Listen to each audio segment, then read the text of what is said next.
Please. One of the greatest things for me about this gospel is knowing that I can have an eternal family.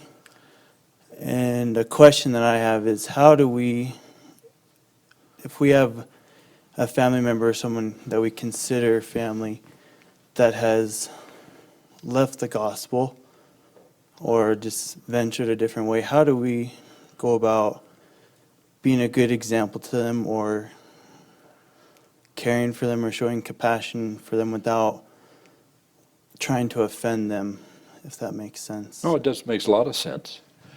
It's not unlike other questions that people have asked here this morning. We're all probably going to have somebody in the family or a very dear friend, maybe even a parent, surely maybe a child, where we're going to have to walk that line about how do we not drive them away, how do we not offend, how do we not make them farther out of our reach, while still making it absolutely clear that we want them closer and that maybe that things aren't right. Do not underestimate third-party answers to prayer. How often God will answer a prayer through somebody else. Occasionally, it'll be Moroni-like, or the angel that appears to Alma. It might be the straight channel on occasion, but not, maybe not often, and maybe not frequently, maybe not usually.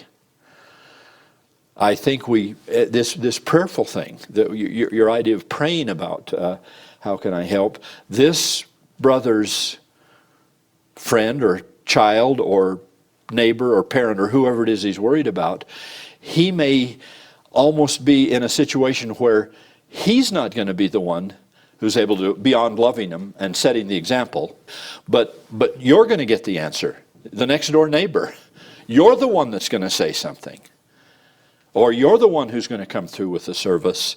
I love that. I love the idea, and I believe it, and I've taught it all my life, that God regularly, usually, answers prayers through a third party. Why? I'm not sure.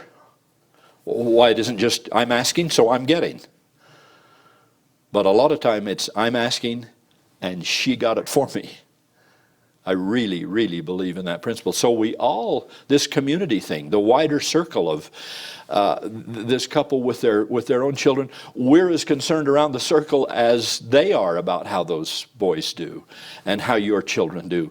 And if one of them is having a little bit of a problem right now, just to be alert and open to the idea that a whole ward or a whole neighborhood or a whole somebody or the whole scout troop or the whole young women's class needs to be open to that prompting we talked about earlier, that we may be invited to step into the breach to answer a prayer you're offering, but that you can't answer, that you can't deliver on right now.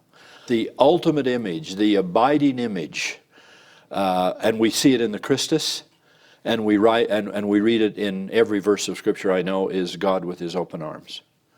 I love that idea of welcome. And I've been quick to give sermons about God doing that, but it's a pretty good reminder that we need to do that. That they're always going to be welcome.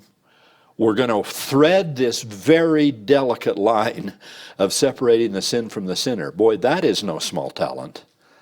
That is no small gift. To be able to say, I love you as a person, but I do not approve of what you're doing, that is no small trick. But we start by loving, the charity, the compassion, the welcome, and then maybe there's an arena. Then maybe there's a time and a setting where we can work on the other. I love that.